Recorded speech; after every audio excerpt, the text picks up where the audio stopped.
We are entering the floating bridge. I don't think I've ever been on one. I'm very afraid. It looks pretty sturdy so far. Whoa! Yep, so far so good. Well, it looks like it's just like any other bridge. But it's floating. Wait a minute, I see a sign. Whoa, Nelly.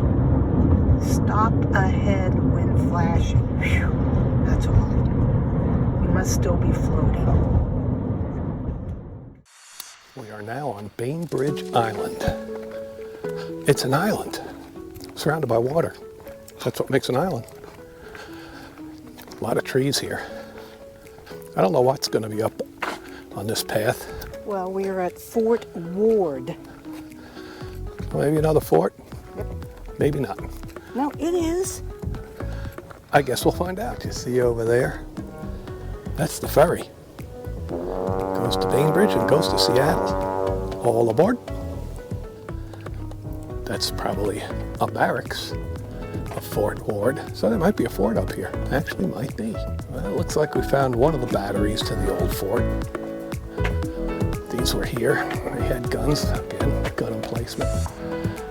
And as you look here, I'm sure there were no trees at the time. So they had a clear view out to the sea, or the bay. And they had to protect the shipbuilding at Bremerton, which is just down the river a ways. Here comes one of the old soldiers now. Big steps. She takes care of one of the guns. Yeah. She's got two big guns. Actually, this fort never fired one shot. Not one. It was deactivated in 1920. But then when World War II came around, it was reactivated again. So we're starting out our morning in Bainbridge Island by taking this nature walk on a preserve. It's about a 2-mile hike. It's called the Gazam Lake Trail. Nature Preserve.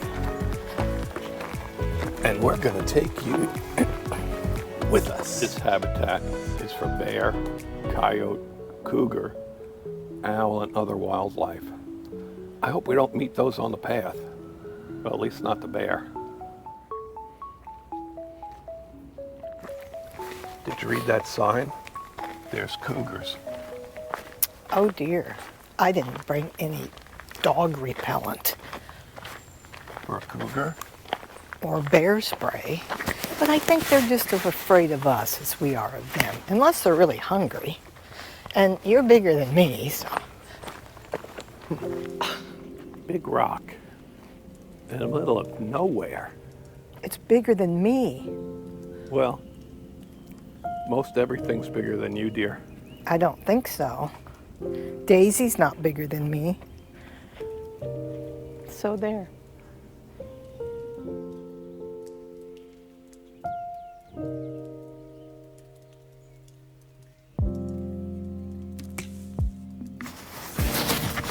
Something odd over here.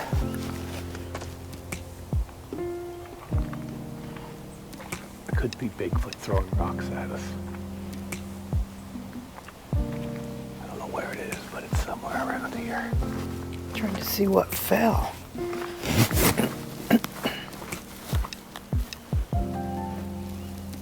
Now it's stopped.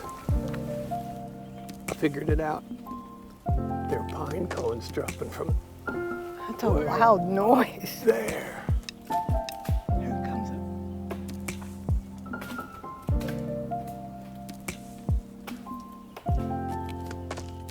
That's what was coming down in the trees and landed near us. I thought it was Bigfoot. Darn. We were so close. Well, you still think that. Okay, it was Bigfoot throwing rocks. No, he was throwing pine cones. Oh, okay.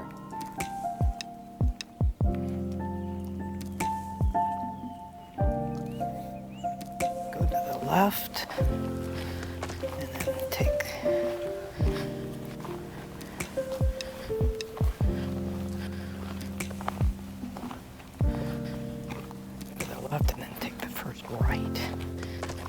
go to the left and take the first right.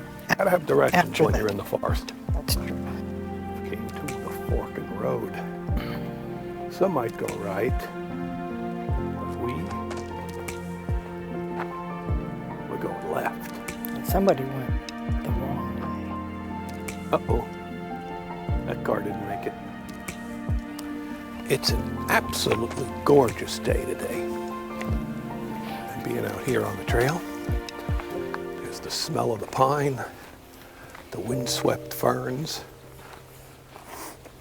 and the moss hanging from the trees that just sways in the breeze.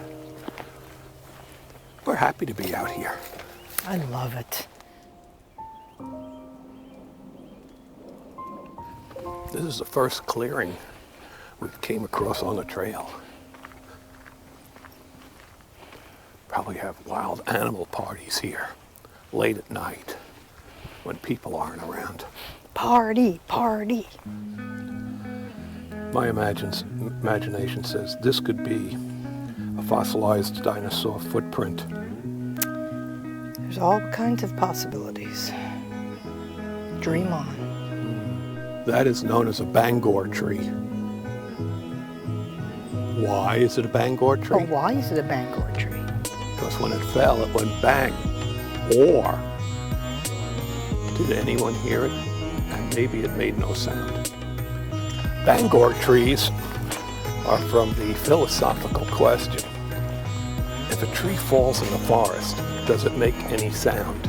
Yes. But if no one is there to hear it, and there's no device to record it, does it still make any sounds? Yes. But this is a philosophical. This is a question that has haunted man for all time. And that's pretty silly. Well, we pretty much walked the trail, didn't see one animal, heard some birds.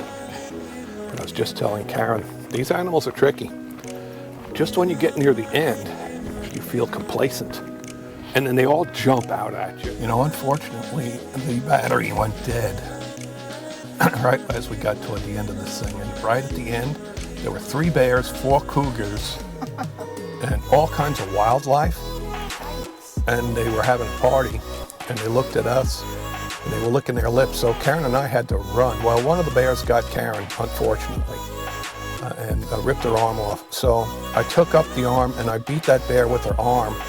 But I took the arm with me, and due to my emergency skills that I've acquired over my career and with some thread and needle, I did sew the arm back on Karen. Oh, thank you. She's doing all right. When we get home, we'll probably have to put some hydrogen peroxide on it. But other than that, we're good. This is like the main street of Bainbridge. So it's all happening right here.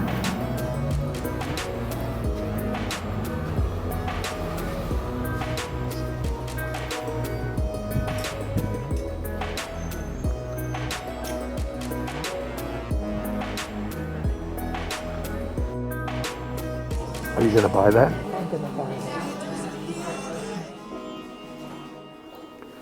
Great toy store. They've got every toy you can think of in this place. That's what that bear looked like that took Karen's arm off. There it is, a Delta variant. Now this is something every kid needs. Maybe in his stocking for Christmas. How many of you have ever felt the need for this? I'm getting a poppet.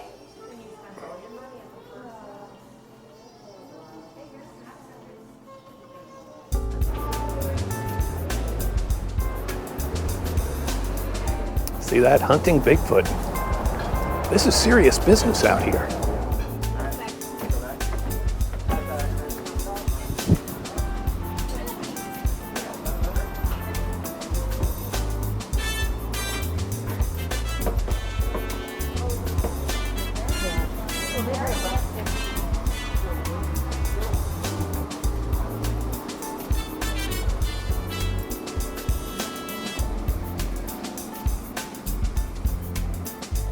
Well, that was downtown Bainbridge. Quaint little town here on the island. Nice place. Places to eat if you want to eat. Places to shop if you want to shop. So come on down to Bainbridge.